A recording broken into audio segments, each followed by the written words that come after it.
New York's controversial stop and frisk policy has long been criticized by those unjustly targeted by police. Since 2001, officers have conducted more than 4.5 million stops, but more than 90% of those stopped were innocent of any crime. Despite the widespread use of stop and frisk, the practice stayed largely out of the media spotlight. In 2008, a judge ordered the release of the previous 10 years of NYPD stop and frisk data. That's when the public started to learn about the extent of the program.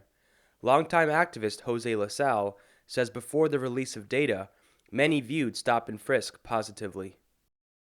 People really believed that the presence of the police was really helping out, so the community didn't want to get involved.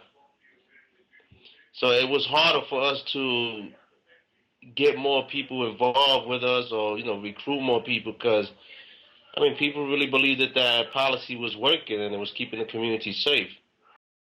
After the New York Civil Liberties Union started to release the data, activists had more concrete evidence to use in their campaigns. But police continued to stop an increasing number of people every year, reaching nearly 700,000 in 2011. 87% were Black or Latino, and nearly 9 out of 10 were not charged with a crime. Last year, activists decided to step up their campaign, launching a series of demonstrations to actively resist stop and frisk. In October and November 2011, hundreds rallied in Harlem and Brownsville, two communities of color heavily targeted by the practice. Jamel Mims is an organizer with the Stop Mass Incarceration Network. The terrain has actually changed in significant and profound ways since even just a year ago. Mims, Princeton professor Cornel West, and dozens of others were arrested for blockading the entrance to the Harlem police precinct. He says the increase in awareness and activism around stop and frisk and racial profiling has been dramatic. Where folks didn't know about stop and frisk, where folks didn't know about, kind of due to both objective situations and reactions and repression by the state, things like Marley Graham, things like Trayvon Martin, these same contradictions that the state foments that continue to continuously arise, as well as because of the conscious effort of people that have put their bodies on the line and actually, began a movement against stop and frisk earlier, last year in October. In 2012, a growing number of media outlets started covering stop and frisk, forcing New York City officials to address the controversial program publicly. Glenn Ford of Black Agenda Report credits the civil disobedience and support of the Occupy movement for propelling stop and frisk into mainstream discourse. Since Occupy was getting a lot of coverage after a while from the corporate media, stop and frisk became something, part of the language that the corporate media learned how to speak. And that's why now it is not an unfamiliar subject. Other groups have also helped to keep stop and frisk in the spotlight.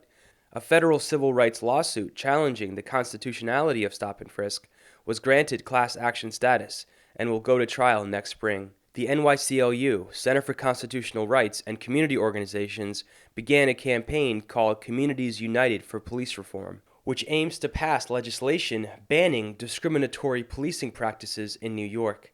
The NYCLU also launched a free stop and frisk mobile app that allows residents to document and share police misconduct. To bolster such efforts, in June, thousands answered the NAACP's calls for a silent march down Manhattan's Fifth Avenue to protest stop and frisk. The march was peaceful, but after it ended, some protesters refused to disperse, and police used physical force against them. Police arrested several, including the sister of activist Christina Gonzalez, who was known to the department for filming police interactions with residents. She was beaten in her face, had her hair pulled, she was dragged off, with her breasts exposed, chained up in the back of a police car, and then driven to another place and let out of the car with no charges at all. So my sister committed absolutely no crime, and that's why they didn't charge her for one. Gonzalez thinks police deliberately targeted her family member because of her own activism against stop and frisk. Last summer, she discovered a police flyer that included mugshot photos of her and her partner, labeled them as professional agitators, and listed their home address. I joked about it last year when we first started this thing. A friend of ours would say, I won't stop until every cop in this city knows my name. Well, guess what? We've achieved that. And I think it's really something to be proud of. Disorderly conduct and assault charges against Gonzalez were recently dropped, and her partner was acquitted of a similar charge. They, along with 11 others, will be in court Wednesday for charges stemming from the November 2011 protest. Last month, Mims and 3 other activists were found guilty of disorderly conduct. They'll be sentenced in January. Despite the ongoing legal challenges, the work by activists and advocacy groups may be having an impact. A Quinnipiac poll in November found that 53% of New Yorkers disapprove of stop and frisk, up from 49% last March. Additionally, the City Council has been holding hearings on the new law aimed to rein in police abuses, and Mayor Michael Bloomberg pledged last summer to decrease the number of stops. That did happen, according to the NYCLU, which says stops in the third quarter declined by 30% compared to the same period in 2011.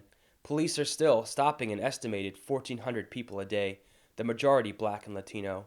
Activists say they'll continue to organize against stop and frisk and a criminal justice system that incarcerates disproportionate numbers of people of color. Reporting for The Real News and FSRN, this is Jessel Noor in New York.